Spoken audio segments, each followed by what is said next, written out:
میں غسل کی ہم نے قسمیں پڑھی، فرض، سنت اور مستحب۔ اب پہلی جو قسم تھی فرض، یعنی وہ پہلے فرض جو ہے اس صورت میں غسل کرنا فرض ہوگا کن صورتوں میں، آئیے اب ہم وہ پڑھتے ہیں۔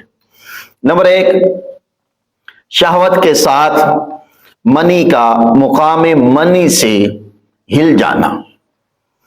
شہوت کے ساتھ آپ کی منی جو ہے منی کے مقام پر سے ہل گئی تو اس سے جو ہے وہ غسل جو ہے وہ فرض ہو جائے گا۔ نمبر 2، سوتے ہوئے احتلام کا ہونا، اس سے جو ہے غسل فرض ہو جائے گا۔ نمبر 3، عورت کا مرد کے ساتھ مباشرت کرنا، اس سے غسل جو ہے وہ فرض ہو جائے گا۔ ہاں، وہ مرد عورت کے ساتھ جب مباشرت کرے گا تو انزال ہو یا نہ ہو، انزال ہو یا نہ ہو، لیکن غسل جو ہے وہ فرض ہو جائے گا۔ نمبر 4، حفشہ کی کٹی ہوئی مقدار کا زندہ آدمی کے اندر چھپ جانا، اس سے بھی غسل فرض ہو جائے گا۔ نمبر 5، جانور یا میت کے ساتھ وطی کرنا، بشرط یہ کہ انزال ہو جائے، اس صورت میں غسل جو ہے وہ فرض ہو جائے گا۔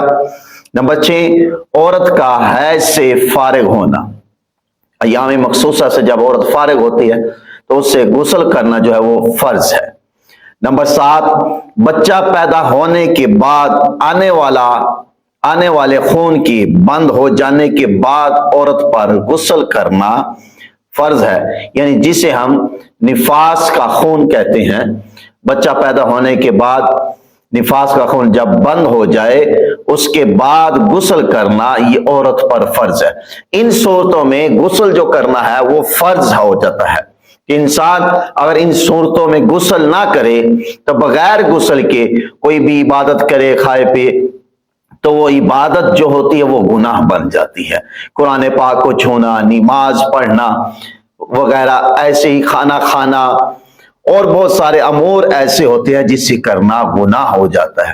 تو کوشش کرنی چاہیے، ہمیں ان چیزوں سے بچنا چاہیے، ان مسائلوں کی طرف ہمیں توجہ کرنی چاہیے، اور ان چیزوں کے ساتھ غسل فرض ہو جاتا ہے تو ہمیں جب یہ چیزیں ظاہر ہوں تو پھر ہمیں غسل جو ہے وہ کرنا چاہیے۔